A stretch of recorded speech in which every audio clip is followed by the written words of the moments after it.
Good evening, ladies and gentlemen.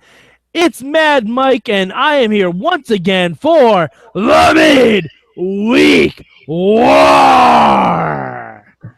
And with me is the fabulous Antonio Garza. How are you, sir?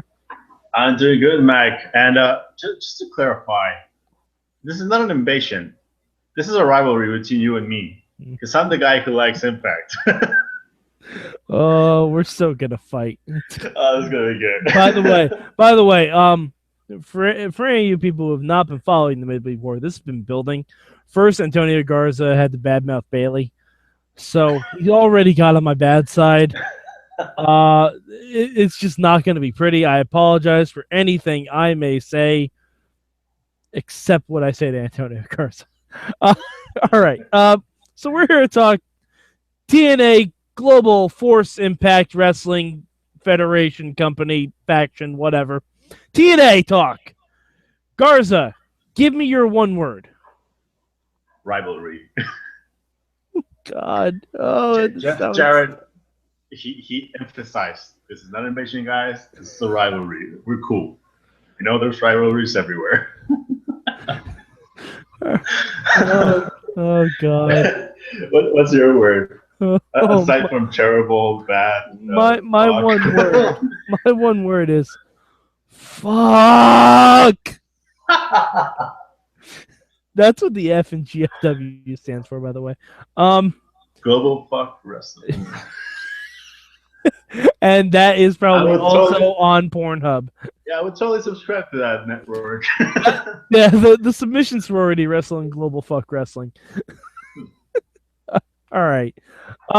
Garza, I know you had a lot of positive things to say, but narrow it down to one for me. Give me your one good for Impact this week. My one good thing, it's going to be the EC3 and Matt Hardy segment. Like actually both guys were really, really good. I'm not a fan of Matt Hardy. I particularly hate the Hardys. And from Jeff and Matt, I always thought that Matt was the least talented. Mm-hmm. But in this little segment they had, I mean, granted, they have the God EC3. But it was a really good segment. I liked it.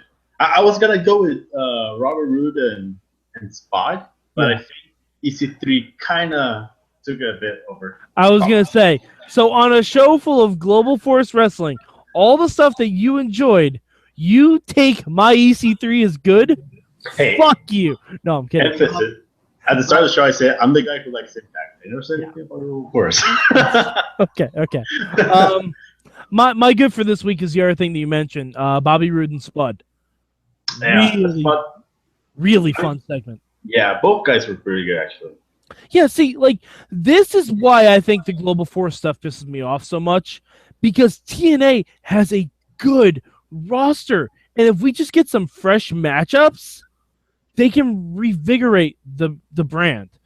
Spud versus Bobby Roode, yes, please give me that for months. I will take that and run with it. That sounds fucking awesome to me. I'm really, really excited about Spud versus Roode, just like I was about Spud versus EC3. Yeah. And you know one thing that made me wish I was booking the company? When they brought in Robbie E in the King of the Mountain. Oh, man. I wanted Robbie E versus EC3 so badly. I think really? that would... Yes, I'm not even joking. Robbie E has been a mainstay in TNA for a long time, and he deserves a legitimate shot. Yeah. He's been there a while. It kind of sucks that he's becoming, in my opinion, Jesse Goddard's Jannetty. To be completely honest, Jesse Goddard's, his promos since he went heel, and the matches he's been having are another level for Jesse Goddard's. Yeah. I'll agree with that. Yeah, and just seeing Robbie E coming out with still his little blue shorts, I'm like, dude, go for the change, man. Do something. All right. So we got the good out of the way. Yeah. Now, Garza, I know it's going to be hard for you to pick one thing. What would be your bad for TNA this week? My bad for TNA is gonna go to the opening segment. I liked that Jeff Jarrett gave us a card. I actually did enjoy that, where he broke down what was going to happen for the whole show. That was good. I like that he kind of sold it as, no, I'm just trying to like bring in my guys, and it's a rivalry, and Dixie doesn't realize that I'm taking advantage of her show. But and I even like the like I'm okay with Eric Young thing. I hated his promo. His promo was I don't particularly like the promos where fuck the fans and I am God and blah blah blah. But even that part was good. What I didn't like is that out of a sudden, all the baby faces in TNA are helping Eric Young. Yes, exactly. No excuse. Oh my god. Excuse. No. Yeah, like Eric Young tried to cripple half of them probably in the past month and a half. I mean, it was not more than a month ago that he took a veteran's leg, and now that veteran has to hop all over the arena because Eric Young will give the leg back. So, by the way, there needs to be a backstage segment of Chris Melendez just hopping around. Fuck. But yeah, like that honestly, like that made me shout like, what the fuck? Because you have the Wolves, you have, I think it was Ken Anderson and someone else helping Eric Young. Mm-hmm. And I was like, no, like I understand trying to fight off the GFW guys. I understand trying to like defend your TNA guy, but not Eric Young. Right. See what the problem with that is right now. Eric Young and Bobby Roode make the most sense to oppose the GFW influence, but they're both heels right now. So it doesn't work. Like you need someone who's been there a long time. Like, you know who could have done it? Jeff Hardy. Yeah. I don't want to promote more Hardys on the screen, but Jeff Hardy could have been a guy that came out and said, hey man, I don't know what you're doing with this GFW stuff. Like, we got guys of our own here. Like he could have done it in a Jeff Hardy way, maybe not as aggressive as Eric Young, but it would have made more sense for the guys to come out. But yeah, my bad this week. And I'm not gonna say all of Global Force because the wrestling was fine. Yeah. I'm gonna single out one person in particular, and oh man, Lady Tapa. What the hell? Yeah. First of all, Christy Hemme, like Lady Tapa has worked in TNA before. Mm-hmm. She's worked in TNA, so Christy Hemme should know who she is. Christy Hemme announces her, Lady Tapa. And I'm like, it's only downhill from here because if it's the Lady Tapa, I remember she's like she's like Tamina, but with more Tamina. And I mean, am I wrong? Like that was just a and it was supposed to be like the first big match of their rivalry, and it ends in a double count out. Yeah, I don't like Lady Tapa like at all. I think she's terrible. Yeah. I did like that they just kind of did like a big men match. It was like watching like Kane versus Big Show. And we know those matches are like hoss fights. Like they're just like big, slow dudes. And that was kind of like what they were doing. But I don't know. I just feel like you have other girls in your company, and like I don't know. I just thought that match was completely unnecessary. Like it should have been more like Cage and the Mac as opposed to Kane and Big Show. Yeah. But it wasn't, unfortunately. Yeah, I mean, Lady Tapa's not that good. She did land like a super kick, and I was like, I'm actually surprised she can pull that off. Yeah, like that was the only good spot. And believe me, this is not a knock on Awesome Kong because Awesome Kong's amazing. Awesome Kong is awesome. Like the name fits her, but she couldn't even carry Lady Tapa to a good match. Yeah. Well, what I will say, at least from that segment, is I want to see more of this Royal Red guy. Yeah, he was not bad. Yeah, I'm interested to see more of his work. Like, I almost think he should be the hype man for GFW because, oh man, the rest of those guys should not be allowed to talk. Yeah.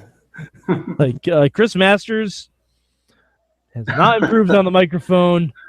Justin Gabriel, he was on his cell phone during the promo. I mean, all right, anyway. All right, Garza, what will be your change this week? My change in this week. This was an idea that I started having while watching the show, and I was like hoping that they will do it, but they didn't at the end. When they attacked Drew Galloway, like the whole invasion thing that was hinted in the start of the show, kind of hinted that it was GFW that attacked Galloway. I'm pretty sure it's gonna end up being either Eli or someone else. But I just had in my mind, like, it'd be awesome that like Dixie's promoting this King of the Mountain match for TNA versus Global Force Wrestling, and I was just like thinking, it'd be awesome if Jarrett somehow manages to get rid of all the TNA guys, TNA guys from the match except Eric Young. Well, but how do you take out Lashley? That's the thing. How do you take out Lashley? Like, well, this is something that I'll probably bring up later. Bobby Lashley had a qualifying match. The only guy who had a qualifying match. So maybe just have him lose that qualifying match.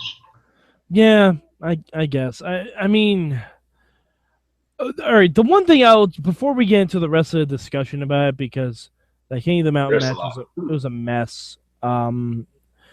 The one thing I would change is I enjoy Jesse Goddard's. I enjoy Jesse Goddard's work. And now we're bringing in Chris Masters. You can't have two motherfuckers using the name Adonis. Yeah. You can't. I mean, it's one thing to have two guys who have the same first name, like J and J in Ring of Honor. Like, okay, that's fine. People can deal with that. You can call, one of them Briscoe, one of them Lethal, whatever. That's fine. But to have two guys both want to be an Adonis and have Adonis named finishers, you got to do something else. You got to do something else with that because, and I don't even want to see a Jesse Garza versus Chris Masters match like for the Adonis name because they would never do that. A pose off. I wouldn't mind seeing that. Like a classic 80s pose off. That would actually be really fun. And of course, because that would be fun, they're never going to do it. Hard trying. Yeah, we're trying too hard to make it tolerable. But that it doesn't work. Like one of those guys have to fix it. Either that or have a match for the name Adonis or something like that. Yeah. Yeah, I agree. I think it's going to be the natural progression for those two guys. You would think so, but not everything flows naturally in TNA. Yeah. No, and I guess Masters eventually going to be a heel because he's part of Global Force. Yeah. Also, is it just me or Jeff Jarrett took out Bully Ray, right? That's my assumption. That's the overarching theory I'm working with. Yeah. Like no one said it, but I mean. That's what I'm going to go with. All right. To make sense. I wanted to make sure that we're both at least on the same page with that. Like, yeah. If you say it's not an invasion, guess what? It's a secret invasion. And it's happening under your very... They're all fucking Skrulls. They're all Skrulls. So who's Spider-Woman? That's Lady Tapa! Of course it's Lady Tapa! No, it's Karen Jarrett. Karen Jarrett is the Skrull version of Dixie. Come on. No. But I mean, Spider-Woman was the one who infiltrated the Avengers for all those years. Oh, that's right. Yes. So who is Spider-Woman here? James Storm. Let's say Madison Rain. Okay, I'd be down with that. She's the killer Skrull queen. I would actually be really down with that. Yeah. All right, so enough comic book talk. King of the Mountain. Oh man, that. I don't think Bobby Lashley knew what the rules of the match were. Yeah. Like there was one point where Bobby Lashley was alone in the ring, and he looked confused as shit. Like he did not know what to do. Like he didn't go for a ladder. He didn't do anything. Even the comment, even Josh, I think, said that he had enough time to go for a ladder and win the match. And I'm like, yes, he did. Yeah, and by the way, those pinfalls happened real quick. That was my big beef with that match. Like everyone got pinned in less than 2 minutes. Yeah, and no moves, and like I'm a bunch of geeks. And they're like all roll ups. Yeah, and like it just made everyone seem like a geek. Like completely. Like you're getting pinned like right off the bat. Mm-hmm. Like within 5 minutes of the match, 4 people were pinned. Yeah, the wrestling was good, but yeah, like the whole logistics of the match, trying to do it in I don't know, like 10 minutes. Yeah, it doesn't work. It doesn't work. They should have left themselves more time for it. Yeah, that match requires at least like 20, 30 minutes. Yeah. Also, Justin Gabriel almost killed Lashley. With that 450. I don't know what Gabriel was thinking about. My guess is he had not dealt with the TNA ladder before and realized that it was plastic and he couldn't go up to the top like he normally would. He was only about halfway up the ladder. I'm like, motherfucker, at that point, just go off the top rope. Yeah, I did notice that also when he actually won the match. Mm-hmm. He had trouble putting the title because he didn't want it to go higher. And I was like, dude, you jump off a plane. That's your whole gimmick. Yeah, but planes are designed for that. Plastic piece of shit ladders are not designed for matches. Yeah, but yeah, I did notice that. That was kind of weird. Because I'd almost guarantee every single time Justin Gabriel has used the ladder in a match, it's been metal. Yeah, yeah.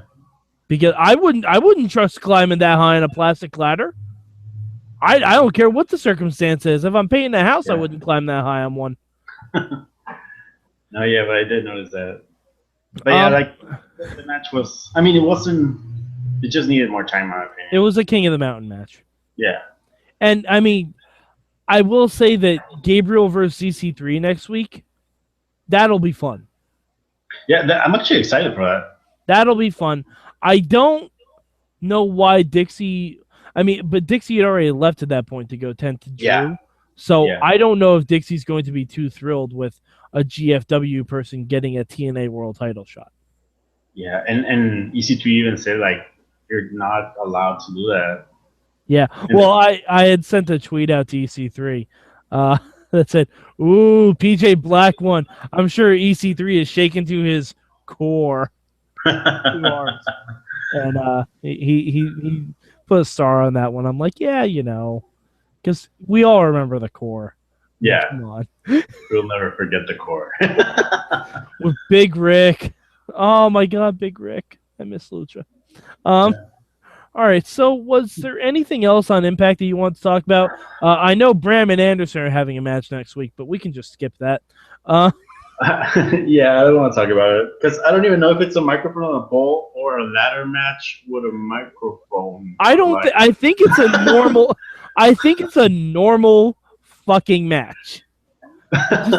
And by the way, all right, why is Turning Point next week? No Surrender was last week.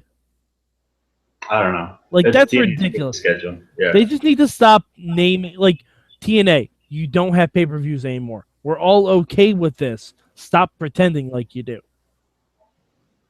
Like yeah, I rather just name their shows like when they do like Belts of Bell or something War. Like I think those names make more sense, I guess, than trying to make a Turning Point, like an old pay-per-view name. You know what I wish they would bring back? And I know we hated this when it was around. If you want to do that, have episode titles. Yeah. Just have episode titles again, because if that's what you want to do, then do that. But don't try and pawn this off as a pay-per-view. Yeah, I agree. Don't try and do that because that's bullshit. And Gail Kim versus 2 members of the Dollhouse in a cage when she beat 3 of them in a regular handicap match. Yeah. Where's Brooke? Where's the Knockouts champion? Was she wrestling Hernandez this month? Is that what happened? Maybe she's part of the BDC now. She was part of the BDC. Oh my god, I would kill to see Brooke in the BDC. That'd be great. Maybe she was wrestling Angelina Love, and Angelina Love's new baby can't be shown on television. Who knows? Actually, just made me think of the whole Velvet Sky thing was coming back to part of Angelina, and now she's gone. Yep. Poor Velvet. Now she's gone. And now Bully Ray's gone too. Yep. Poor Velvet. Hashtag poor Velvet. Poor Velvet. What else was there? Oh, it was nice to see the tag team champions back from their sabbatical. Oh yeah, those guys, Brian Myers and Trevor Lee, like we all know Myers from the Major Brothers. Mm-hmm. But I really want to tell all our viewers and listeners to go and try to find something about Trevor Lee. He's so freaking good. Like he was my rookie of the year last year. I wish they gave us introductions on people who weren't from WWE. Yeah, like Masters got like a segment before the match. PJ Black, I'm just gonna call him Gabriel. I refuse to call him that fucking bullshit name. Justin Gabriel got a package, and we both know who they are. Like, if you're watching wrestling, odds are you know who those 2 motherfuckers are because they look exactly the same. I recognize Kurt Hawkins. I didn't know who the other guy was. Mm-hmm. And I only recognized Kurt Hawkins after he came down to the ring and TNA showed his Twitter handle is @the Kurt Hawkins. Which just goes to show how much he believes in Global Faction. Yeah, like I think that it's kind of sad to a point that Trevor Lee was the only kind of new guy because the rest of the guys are either former mid-cutters TNA from WWE or mid-cutters from TNA. Yeah. And it kind of sucks that Trevor Lee, like being the only new guy, I guess given he's kind of new, like wrestling altogether, but he was like pretty much just ignored. But yeah, like I definitely suggest to everyone to just try to find something about Trevor Lee. He was in Super Indie this year. He's been in PWG. Hey, wait, he was in Super Indie? Yes. So Garza, could I find out more about Trevor Lee on IndieWrestling.us? I bet you can. What a coincidence! Maybe as soon as we're done with this podcast, I'll go to IndieWrestling.us. Brought to you by SorgatronMedia.com. Couldn't help it. Yeah. Sorg's gonna love that one. All right. That's a good segue. Yeah, that was. So besides Sanjay Dutt losing, as he always does, was there anything else on Impact that struck your fancy? Not really. There were a bunch of things that actually pissed me off, but all right. Well, I'm scared to ask you this. Where would you rank Impact this week? I'm gonna rank it number 2. But here's why. I'm a super fan about interpromotional and stable wars and all that stuff, and it was nice to have like new guys. Okay. So it's storyline development. I like that. All right. So, all right, for the fresh change of pace, I'll grant you that. For me, Impact's big old number 3. I almost considered putting it number 4 and having Lucha be 3, even though there was no Lucha this week. But yeah, Impact was number 3 for me. Honestly, I was really, really tired of the show until the Bobby Roode segment happened and then the EC3 segment happened. And I'm like TNA doesn't need Global Force guys. They have their own guys. If they just put them in good feuds, they can have a better product. All right. So Garza, where can people find you on the internet? You can find me at DW Revolution. The Twitters, you can find me at thewrestlingrevolution.com for your. We do a bunch of reviews on every type of show, so go and check those out.